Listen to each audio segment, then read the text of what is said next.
Bloody hell, just suddenly got a load of power up to 17 miles per hour then. Where'd that come from? This is the Engwe Engine Pro 3 Boost. It is an awesome looking, foldable, fat tyre e-bike with apparently a very powerful motor. It's got hydraulic brakes and it's got a few electrical surprises. So what could possibly go wrong? On paper, this seems like it should be a massive improvement over the Engine Pro 1, but especially the disappointing Engine Pro 2, which saw the engine fall behind over fat tyre folders from Vitalant and Pivi. Nowadays, though, the landscape for budget e-bikes has changed, with bikes like the amazing Russia Rome having a cadence and a torque sensor, virtually eliminating the need for a throttle and being an almost perfect legal e-bike. The Engine Pro 3 has a reported 90 Newton meters of torque, which would be great for hills. It's got a big range and a boost button, which should also make it a very good legal e-bike. But sadly, it seems with each iteration of the boost button, they get a little bit worse. Yes, we are on the long-awaited Engine 3.0 Boost, and it's the first Engine Pro I've had with a boost button. And unfortunately, unlike a bike I had the other week, where as soon as I got on it, I was wow, wow, wow, wow, wow. This is gonna have to win me over, because I don't know if you can hear that alarm in the distance. Well, there is no alarm in the distance, that's just me. There is a weird squeak coming from the brakes, which is not brake disc rub. You'll see that later when we see the unboxing. We'll hear it. Whoa. So Engwe, continuing with their new-found tradition of keeping their e-bikes legal, we have an e-bike that powers you up to 15.5 miles per hour and has no throttle with a 250 watt motor. However, they are telling us that this is their most powerful motor yet in terms of torque. Apparently it's got 90 Newton meters. We'll find out how true that is shortly. This has got a torque sensor, meaning power is delivered as soon as it feels pressure on the pedals, but also the more pressure you put on them, or the harder you try, the more power you get. So up this hill, I try a bit harder, it gives a bit more power. However, because it is a boost, it has a boost button that overrides that, in theory, and then when you press it, it should give all the power. And when I press it, the word boost appears on the very nice colour screen. However, it seems a bit tentative, and I think it seems to work rather than me pressing boost and then the power delivery acting like a cadence sensor, so it just automatically gives me 100%. I think it's actually giving me more power, but I've still got to try myself as we get to the worst road in Wolverhampton. So I'm holding boost. I can tell it's giving me more power, but I've still got to try as well. What? What's the point in that? That's what the pedal assist is for. The levels of pedal assist, if you want less power, you decrease the pedal assist level, and as you increase the pedal assist level, it gives you more power. What is this boost button doing? The idea of the boost button is to just give us all the power so I can have a little rest. I'm on an e-bike that costs £1,700 and I'm out of breath. Right, so we're at the hill. 90 Newton meters of torque, which means this should get a time of about a minute up the hill.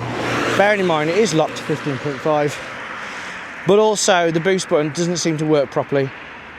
So when I don't put much power in it, we'll see what happens. So 3, 2, 1, go.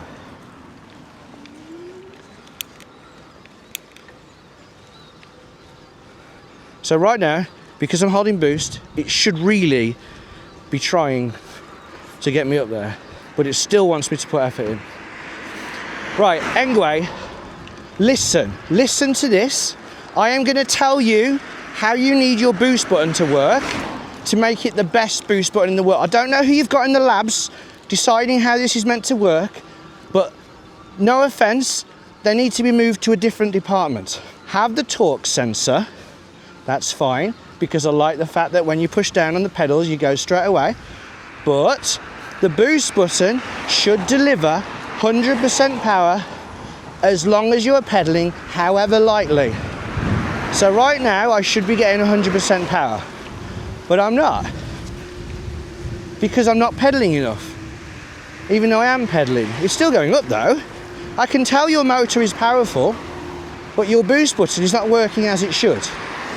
Also, allow your boost button to give a massive bump in power from a standstill until it recognises that it's 4 miles an hour. That would also be amazing. If you do that, you will crack it and everyone will buy your bikes. You need to do it.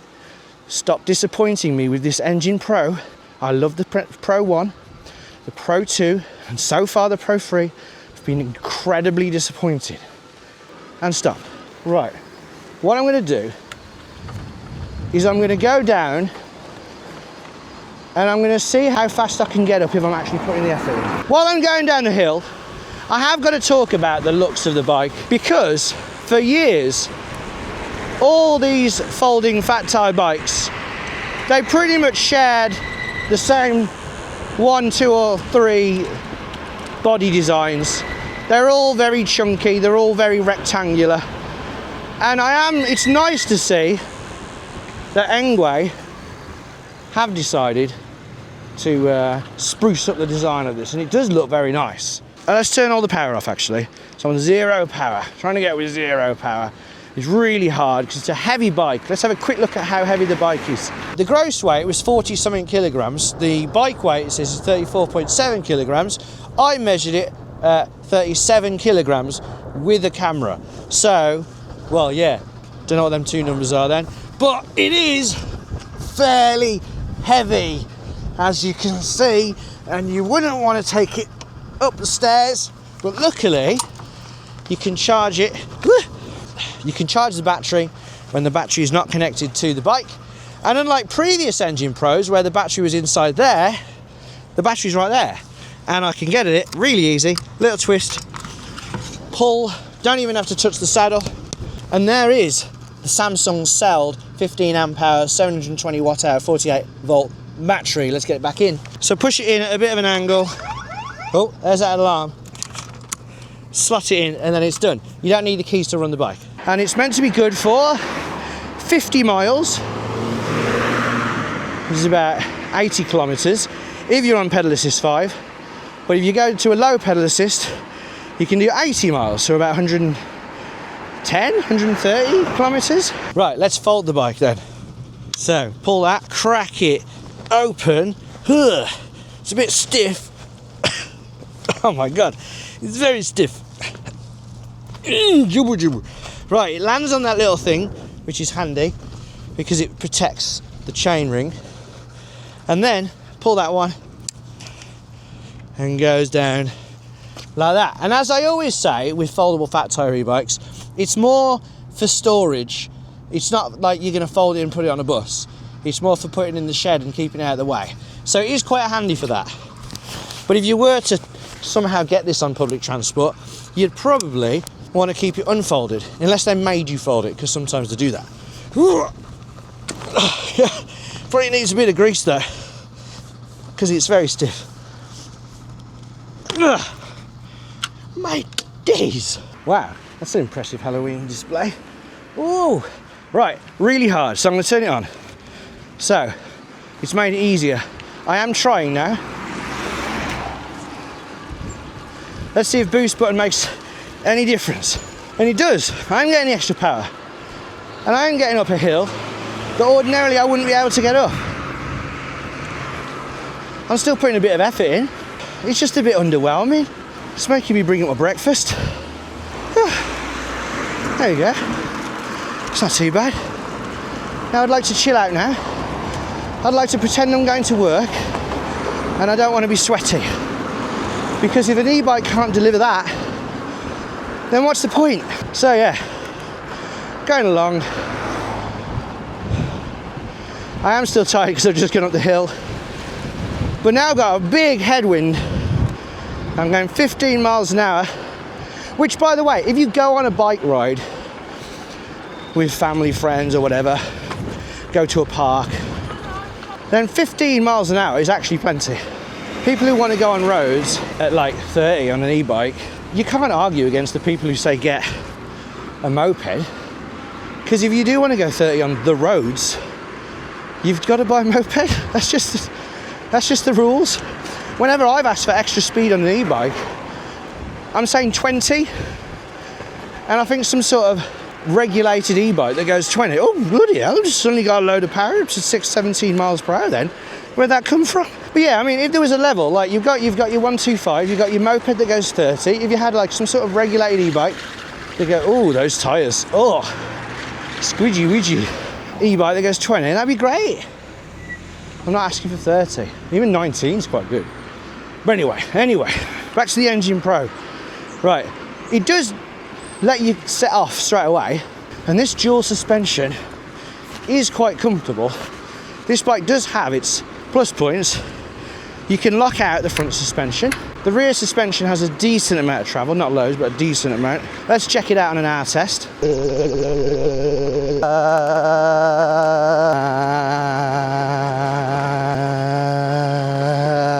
It is very smooth off-road, I'll give it that.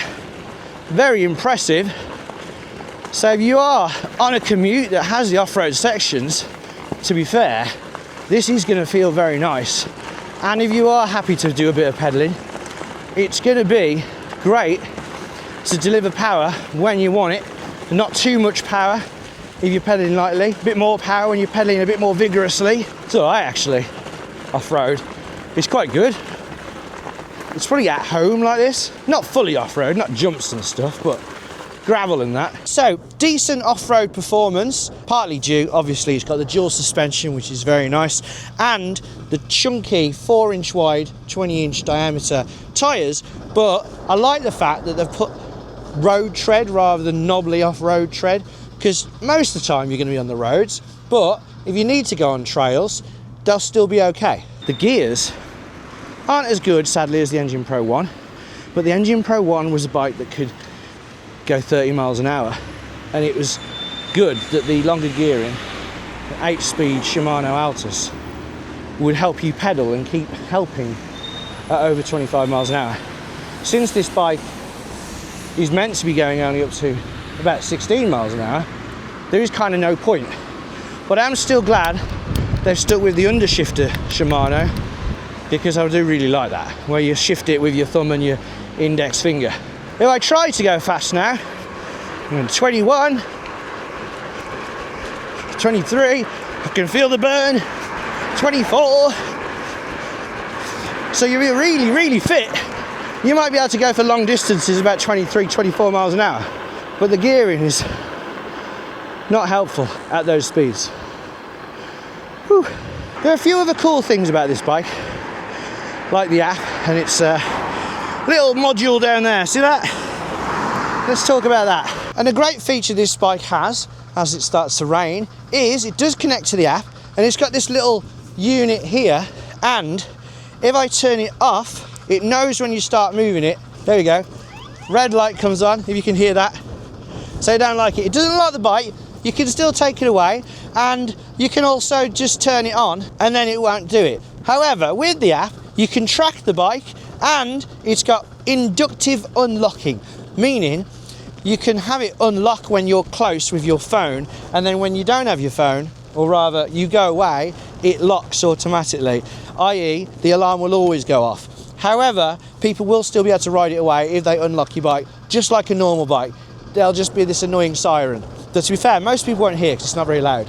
Oh God, it started tipping it down. Now, if you're still with us and you are still wondering about the little rat in the back, let's see how the bike came and how easy it went together, and then you'll be able to meet the little rat, which I've now called Engrat. It's not that big a box for an Engine Pro. That's how it looks in the box. And outside the box.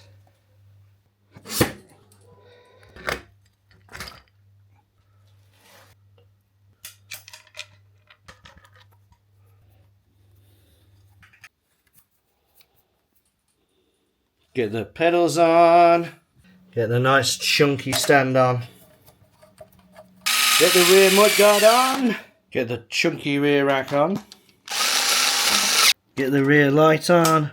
Twiddle, twiddle, twiddle. Get the front mudguard on. And attach it up there with the front light. I've also got a bit of a scrape on the mudguards. I think maybe it wanted me to attach it at the front of the thing in front of the forks rather than the back of it. So maybe when you put this bike together, attach the mudguard where you attach the light and not the other side. I think there's a rodent in something. Never heard that sound before. In the box we've got pedals, we've got the rear light, we've got some bits, the quick release and the manual, we've got an 8 amp charger, we've got tools and we've got a pump.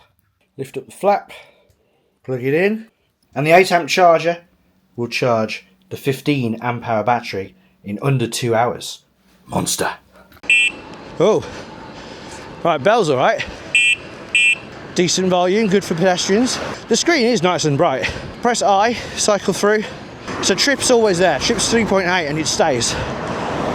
So Odo, 4 miles. Time, 23 minutes. Max speed, average speed. And then you've got your battery and percentage in the top right. When you go in the settings, there's hardly anything you can do. Reset factory settings. Change from kilometers to miles. And back again. The tyres, man. I've got them pumped up. Let's have a quick look at the pedal assist. Right, so pedal assist 0. I'm on 0. How would it be if I ran out of power? It'd be like any other fat tyre heavy e-bike. You wouldn't want to do it. So when I go into pedal assist 1, it seems as though it's speed based, which is also unfortunate. So because I'm already 10 miles an hour, it makes no difference. So if I slow right down, pedal assist 1 pushes you on to about 4. Pedal assist 2 to about, I can feel it, 9. And I press boost in those, it doesn't seem to make much difference. You see again, the boost button, let's say I'm in pedal assist 1 and you want to get out of trouble, you should be able to press the boost button and you suddenly get full power to get out of trouble. But it doesn't seem to work like that. Right, pedal assist 4. So I can get to 15-ish on pedal assist 4 and pedal assist 5, but I can't really tell the difference between 4 and 5. Right, let's just find some positives. So, the horn was good. The hand grips are nice, lockable and palm rest, they are comfortable. The pedals are Welgo, metal, nice. The stand is nice and chunky. It's got front and rear lights, but unfortunately, the rear light is not a brake light, but they are wired into the bike, so you don't need external batteries, which is nice. The saddle is actually quite comfy, and the riding position is very upright, which a lot of people might like. You can actually increase the size of that. So if you really want to be upright, because some people really don't like leaning forward, this bike has got you covered. I would have liked the option of BMX style handlebars, because they always look really good on this kind of bike. And with this having this awesome, nice little makeover, with the BMX handlebars, that might have just made it look almost perfect. Also, these handlebars are a bit wider than previous folding bike handlebars, which is good because it helps a bit with the control. The torque sensor is instant. Oh, it's got metal mudguards, front and rear, and the rear rack, nice and solid. To be honest, if you've never had an e-bike, you'll probably like this, because you'd have no experience of any other e-bike and you'll think, oh wow, like it does work. When you put the effort in, it gives you the power, it does everything it should do, but the boost button is useless. So I'm not going to do a 0 to 15 in this because it's pointless. The suspension's nice. Oh, sudden weird boost of speed at 16, 17 miles an hour again. That is weird, that random phantom speed. The brakes, they are hydraulic. Right, you ready? Well, that was very quiet. 1. So the brakes are good. Oh, I haven't seen who can fit on this. Let's see who can fit on it. I have got a short inside leg and I've got my heels on the ground. So if I was someone with my tiptoes, I'd probably be okay if I was about 5'4" or something like that, with a shorter inside leg. There's the maximum. That's quite high, that is. Can't reach the floor. So, probably okay up to mid 6 foot. Before I finish, I'm going to talk about a real proper sum up of this bike after I've gone forward in time and checked out the range. So we have done just under 15 miles and we have got 58% battery. So I would say that this could probably do about 30 miles with me on. When I weighed the bike earlier, I found that with all my equipment, was about 110 kilograms. That's quite heavy. So if you were 70 kilograms and you just kept to pedal assist 5, you might be able to get towards 50. It is quite a bit over 30 though, maybe 40 or something. That's not too dissimilar to what they've said, to be honest. And obviously, keeping pedal assist 1, you could go forever, because pedal assist 1, you wouldn't want to keep it in pedal assist 1. But the range isn't terrible. The battery's not huge. But the charger, that's amazing, because you can charge it up really, really quick. So that's a really good thing that they're giving you an 8 amp charger. I'm very impressed by that. The reason I've been disappointed overall on this is mainly because of the boost thing. But that's not to say it's an actual bad bike. It's not a bad bike. It's just that I was hoping for more because of the boost, and I was hoping for more because the Engine Pro 1 was so good, and I was hoping for more because it's £1,700. Although you can save a bit off that, so it's probably more like 1,600 with my discount code. If you absolutely love Engwe, and there are reviewers out there who just bang on all the time about Engwe and how brilliant they are and how bad everyone else is, and you really want an Engwe bike, then sure, get this. It is a nice bike. It's just that the boost button don't work properly. So maybe Engwe will sort out the boost button. Because I think if they sorted out the boost button, then my whole experience of this bike changes. My bike squeaks. I very much doubt that all Engwe bikes squeak. I think something's just going on with this one that I've got. And then if this has got a boost button that gets you 100% power without you putting any effort in, it does exactly what it's meant to do. So as it is, I wouldn't call it an Engine Pro 3 boost. I'd just call it an Engine Pro 2 that's a bit newer and it looks better. I'd choose this over the Engine Pro 2 because it does look better. And the battery is a lot easier to get to as well. I like that. I like the fact you don't have to crack open the bike every time you want to remove the battery. Basically, it's a bike for people who are willing to put the effort in. If you are willing to put the pedaling effort in, then this bike will amplify that effort and give you some good power, especially up hills, since the speed is limited. But if you're a bit like me, and you want an e-bike because you don't want to put much effort in, and you don't want to get to work all sweaty, then there are definitely better alternatives.